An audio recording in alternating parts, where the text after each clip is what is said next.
Menunggu selama 3 dekade lamanya, The Kop dan Liverpool patut bersuka cita atas gelar bergengsi Premier League.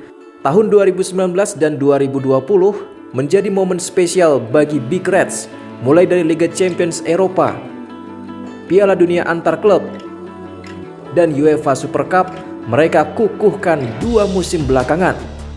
Terakhir di tahun 1990, Kenny Dalglish yang berhasil mempersembahkan trofi di lemari Anfield. Sisanya 10 manajer The Reds gagal angkat kejayaan Liverpool di era Piala Liga. Siapa lagi kalau bukan Jurgen Klopp yang menjadi aktor utama kesuksesan Liverpool belakangan ini, seolah menghapus dahaga para fans selama 30 tahun tidak berada di puncak jaya tanah Britania. Tidak semudah memejamkan mata. Manajemen Liverpool yang mempercayai mantan juru taktik Borussia Dortmund pada musim 2015-2016 dengan masa kontrak 3 tahun harus bersabar dan banyak mengelus dada. Di musim pertamanya, The Reds hanya finish pada peringkat 8 klasemen Liga. Namun di kasta kedua Eropa yaitu Piala UEFA, Liverpool berhasil sampai final meski harus menelan pil pahit kalah 1-3 dari Sevilla. Hasil itu juga membuat bos Liverpool John W. Henry yakin Klopp merupakan sosok yang tepat duduk di kursi panas Anfield sehingga memberikan perpanjangan kontrak selama 6 tahun.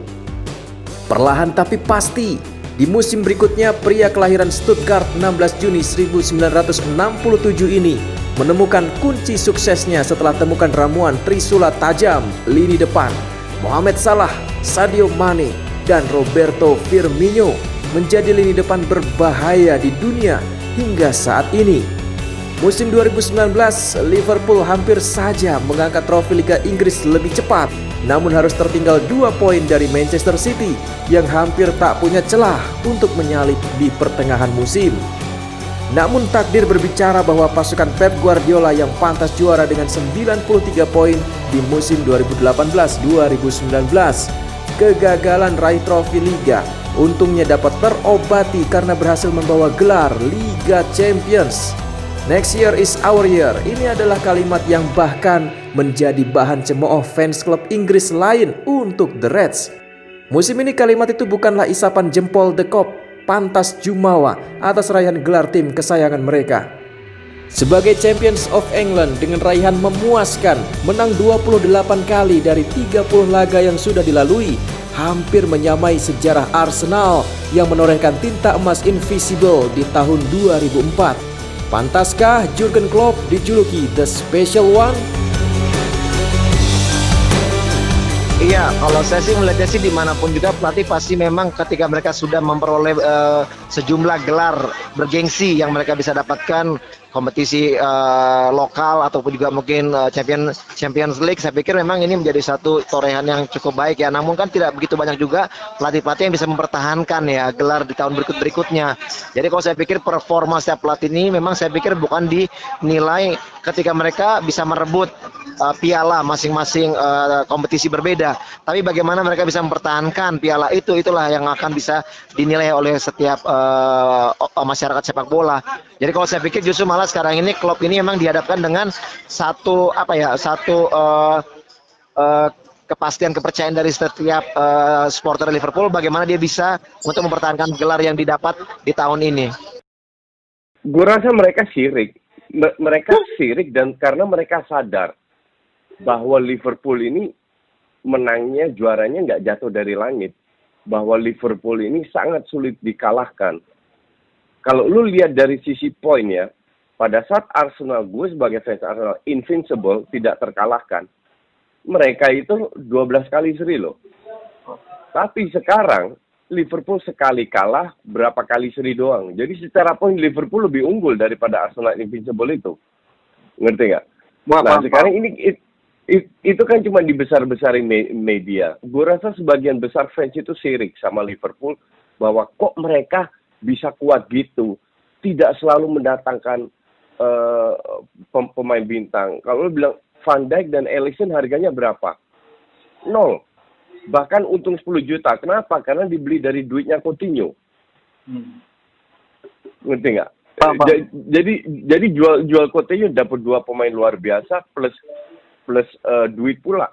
Nah, sementara yang tidak dimiliki oleh atau belum dimiliki oleh pelatih lain adalah klub tidak hanya membeli pemain bagus, juga bisa memoles. Siapa kenal Henderson, Robertson 4 tahun yang lalu? Siapa kenal Trent Alexander-Arnold 4 tahun yang lalu? Kan enggak. Tapi mereka menjadi kunci yang sangat penting dalam permainan. Henderson itu 3 tahun yang lalu pemain kayak apa sih? Tahun lalu bisa menjadi pemain terbaik atau apa? Itu semua berkat Klopp. Jadi tidak hanya beli pemain, tidak hanya menang-menang, tapi filosofi yang dibangun itu cocok semua. Nah, selama Klopp masih di Liverpool, 3 tahun ke depan mendominasi, iya. Karena kalau seandainya Mane dijual, dia pasti dapat 1-2 orang lagi yang dia bisa sulap untuk memposisikan di tempatnya Mane. Atau kalau enggak, dia rubah strateginya lagi. Dia punya kapasitas untuk melakukan itu. Berarti dia udah hampir sekelas tipenya kayak Ancelotti, membesarkan pemain, kemudian juga Arsene Wenger, begitu Coach? Nggak, bedanya Ancelotti dengan Arsene Wenger, strategi mereka itu biasa aja.